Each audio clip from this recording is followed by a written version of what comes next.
Essa é a planilha que nós utilizamos nos testes de dosagem de concreto pelo processo racional experimental. Diferente da dosagem empírica, onde a quantidade de materiais utilizados no concreto baseia-se unicamente na experiência pessoal de quem está executando, né, o método experimental consiste em avaliar a melhor combinação entre cimento e agregados baseado em testes laboratoriais. Então, o método aplicado nesse estudo foi o método ITP, o qual consiste em, primeiro, determinar o teor ideal de argamassa, o alfa, do traço piloto. Segundo passo, determinar a proporção de areia e brita. E o terceiro passo é a execução dos traços, propriamente dita, né, botar a mão na massa e rodar os traços na betoneira.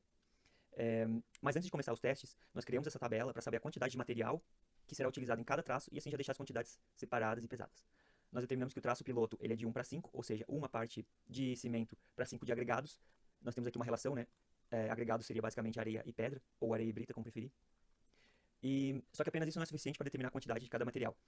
Apesar do cimento ser sempre 1, a proporção de areia e pedra pode variar muito. Então a gente precisa, nesse momento, determinar o teor inicial de argamassa.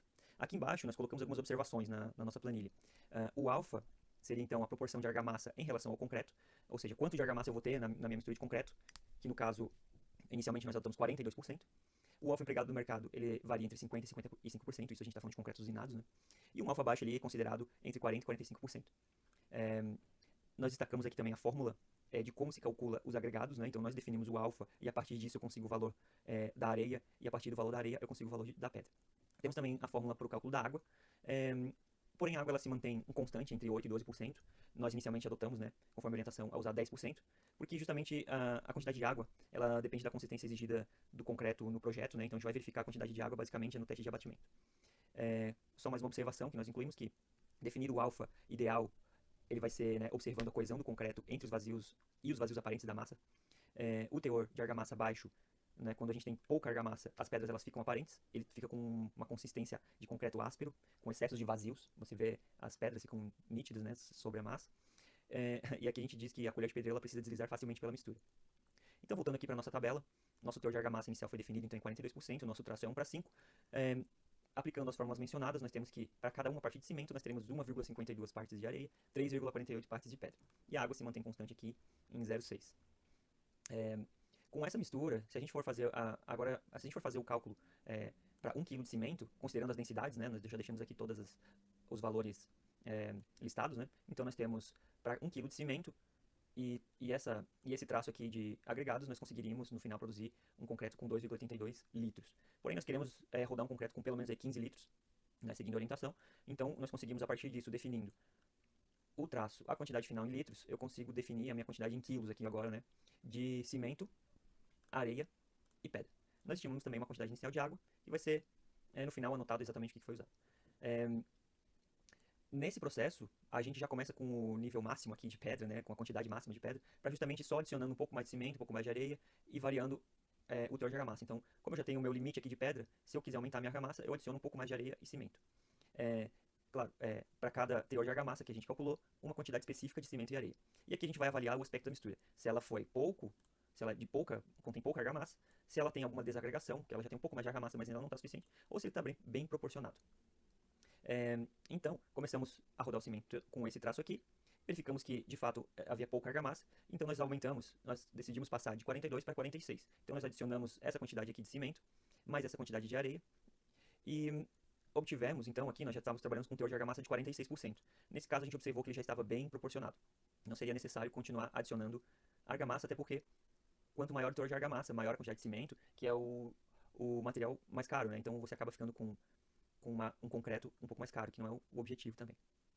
O método ITP ele determina que o nosso alfa a ser adotado ele seria considerado o alfa ideal mais 2%. Nosso alfa ideal, então, a gente chegou no valor de 46% mais 2%. Então, o nosso alfa adotado, nosso teor de argamassa adotado é de 48%. Então, nós temos aqui o nosso traço piloto de 1 para 5. Realizamos também um traço rico, 1 para 3,5. E o traço pobre, 1 para 6,5. Rico porque ele considera mais areia e cimento e pobre menos areia e cimento. Então, aqui definindo os nossos traços, tendo também definido o nosso alfa adotado, nós conseguimos fazer o cálculo respectivo aqui de material para cada traço. Até aqui nessa tabela fica mais claro o que quer dizer traço rico, né? 1 para 3,5. É porque nesse traço aqui ele está consumindo 7 kg de cimento, 9 de areia, 18 kg de pedra. Já o traço pobre, 1 para 6,5, ele consome apenas 4 kg de cimento, mas consome 11 kg de areia e 17 kg de pedra. Claro que, variando-se as quantidades dos materiais, a gente vai ter uma variabilidade também na resistência. Isso a gente vai verificar depois nos testes. Nós anotamos também aqui água estimada e água de fato utilizada para se chegar na consistência desejada lá no momento do teste. Então, a partir desses valores, nós conseguimos determinar a quantidade de água-cimento de cada traço e também o teor de umidade, né? Que, como vocês podem lembrar aqui no início, a gente determinou que ele iria iniciar em 10%, mas com os cálculos, a partir dos cálculos práticos aqui, né, dos valores que a gente coletou nos nossos testes, nós tivemos uma pequena variação, mas dentro do esperado. O próximo passo, então, que nós temos anotado aqui, né, e seguindo o método, é determinar a massa específica do concreto. E para isso a gente precisava saber a massa, né, e o volume. Então nós tínhamos um recipiente de volume conhecido, nós pesamos, fizemos a medição numa balança, e com isso a gente conseguiu o valor da massa específica. Outro teste que foi realizado em laboratório é o teste de slump, e no traço rico nós conseguimos um slump de 10, já no traço piloto e no traço pobre, um slump de 12 cada. O próximo passo, então, é determinar o consumo real de cimento, né? Então nós temos aqui a densidade, a massa específica, desculpa, dividido pelo traço. Então aqui nós temos 143 kg por metros cúbicos no traço de 1 para 3,5, 103 kg por metro cúbico para o traço 1 para 5 e 83 kg por metro cúbico para o traço de 1 para 6,5. Então aqui o próximo passo foi a realização, né, da moldagem dos corpos de prova, e após o período de cura, a gente realizar o teste de rompimento na prensa hidráulica e com isso determinar a resistência à compressão de cada traço. Como esse teste já foi realizado, então nós temos aqui, para o traço 1 para 5, 1 para 3,5 nós obtivemos 34 MPa, o traço piloto 1 para 5 agora com 28 MPa, já o nosso traço pobre 1 para 6,5, ele teve uma resistência de 21 MPa. Não surpreende, né, que o traço que consumiu mais cimento foi o traço que apresentou a maior resistência. Então agora a gente já tem basicamente todas as informações que a gente precisa para construir os gráficos, né, da lei de Abrams, lei de Lise e o gráfico de Quirilos. A lei de Abrams ela trata de uma relação do FCK com água e cimento. Então nós temos aqui o FCK que a gente identificou, né, 34, 28 e 21, e a relação água-cimento 0,56, 0,70, 0,85, seguindo nessa direção aqui do gráfico. Já a lei de Lise, ela faz uma relação traço água-cimento. Então aqui nós temos cada traço, né, 3,5, 5, 6,5, com a mesma relação água-cimento que a gente observou no gráfico anterior, mas dessa vez ele é ascendente, né. Já para o gráfico de Quirilos, ele faz uma relação traço-consumo real de cimento. Então nós temos aqui para cada traço um consumo identificado aqui no gráfico. Começamos no laboratório separando a quantidade de material que vamos utilizar para produzir nosso corpo de prova de concreto. Vamos precisar de areia, a pedra, a água e o cimento. Assim vamos obter o concreto desejado.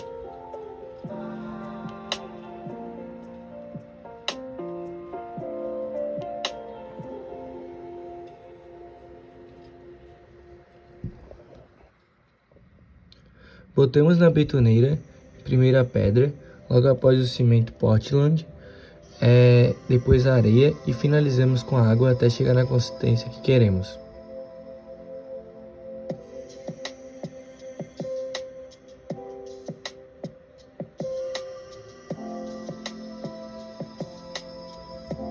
Podemos ver aqui no vídeo que quanto maior a quantidade de água que a gente vai botando, mais maçudo ele vai ficando. Tanto o cimento quanto a areia vão puxar essa água e vão expandir, fazendo o nosso concreto ficar mais maçudo, né? Ficar mais, ter uma resistência melhor. Se a gente não tivesse botando a água, ele estaria muito empedrado e não seria bom. Poderia ter muitas rupturas depois, porque o concreto não ia dar a liga desejada.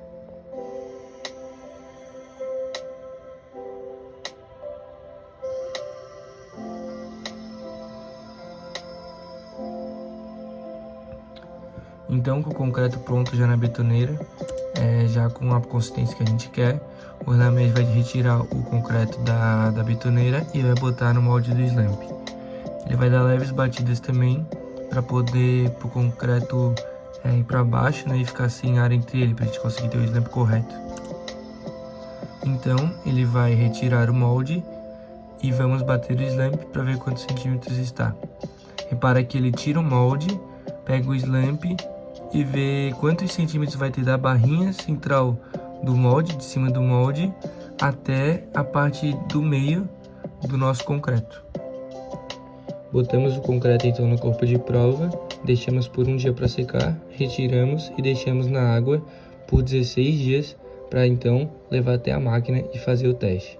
Aqui podemos ver nosso concreto, nosso corpo de prova todos já bem bonitinhos, um já ali na máquina. E assim a máquina vai empurrando, fazendo a compressão dele e nós vamos analisando qual é a força que ela está fazendo e qual vai ser o ponto de ruptura do nosso concreto. Por fim, tivemos um ótimo resultado, como o Ardamés falou anteriormente.